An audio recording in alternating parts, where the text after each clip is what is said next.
Good morning from Seward, Alaska. Thanks for joining us today on the vlog. We are here to do a fuel filter change on Denny, the Expedition vehicle. Yep.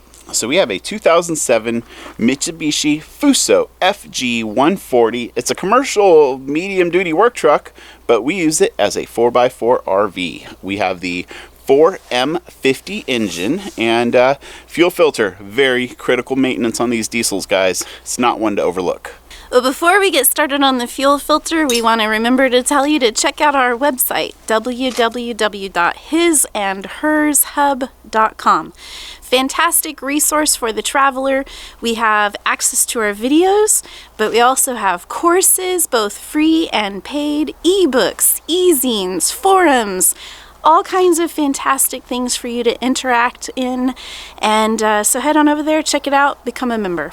Since these are very much work trucks and customized to applications, I can't say that your fuel filter bowl is going to be in the same place as ours. But this is one of our 30-gallon fuel tanks. We have a tank selector valve for side-by-side, but the fuel filter bowl is right here. Well, now off the bottom of the fuel filter is a sensor. I'm gonna just take a shot in the dark that would probably be like a water and fuel sensor, but undo the harness connector that leads to it. It'll save you a lot of time, and today it actually probably didn't, because this was a royal pain in the butt to get off, because we had Dempster Highway mud kind of dried into the tabs. But now we are going to drain the bottom of the fuel bowl to see if there's any water in there. Well, you can see we had some water in our fuel. And then I was talking about that Dempster Highway mud. Man, that stuff is everywhere, and it's going to be a long time cleaning it out. The truck came with this nifty little wrench for the fuel filter, and it just slides right over. Another reason why you need to remove that harness, but it is rather tedious here. It does not turn very far given the space restrictions that we have, and it is mighty snug. So it's a little as you go. Yeah, sucker's tight, and there's Dempster dirt. I think we're going to be saying that for a lot of years. Yes, definitely. There we go. Well, this is the home stretch. I don't know how yours is going to be, but this one is, needless to say, tight. Okay, there we go.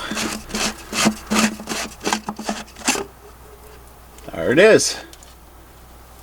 There's a little bit of water down in the bottom of that. They definitely do not mix well. Just some carbon choke throttle body cleaner. You want this to be nice and clean before you put it all back together.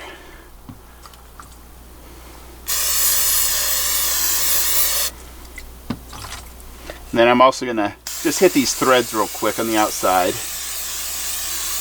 Okay, now to pull the filter off. Yeah, that's definitely dirty, guys. The filter comes with O-rings for this bottom piece, and also a new O-ring for the main bowl. Okay, it always helps to put diesel back into the fuel filter. No, it's not vodka. Sure, yeah, flavors vodka. Exactly, it's that designer vodka. And then we just kind of put this bowl back up there and slowly thread it on. I do as much with my hands first. There we go. You always add the fuel to the bowl just so you don't have to reprime all that fuel into the system. It is possible to do it without.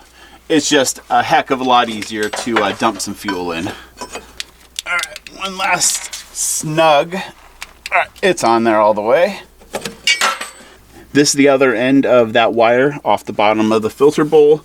There's a connector back here. Just plug it on in.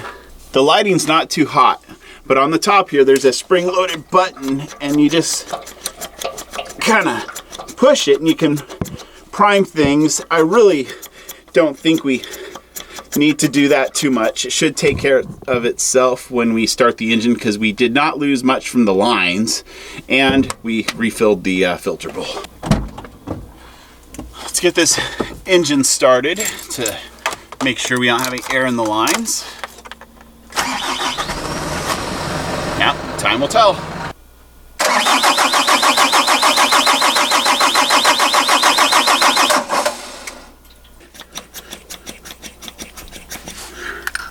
I guess it's kind of good that this is happening because I get to show you the process, but there's two bleeders on the top of this filter housing and there's no way of getting the camera in there. You can't miss them. 10mm wrench. You just crack them open like you do bleeding brakes and pump the top. I think we're good. All right, hit it back. All right, let's give it a few minutes and see if it stalls out, but I think we're good. Okay, the engine has been idling for about 7 minutes now, so we are in the clear for another 15,000 miles, as long as we don't have any corruption of our fuel system. Thanks for joining us today. Be sure to hit that subscribe button so you can see where we're headed in those miles. Yeah, we don't always just work on this thing, we do travel in it, and there's good things ahead. We'll see you on the road. Bye-bye.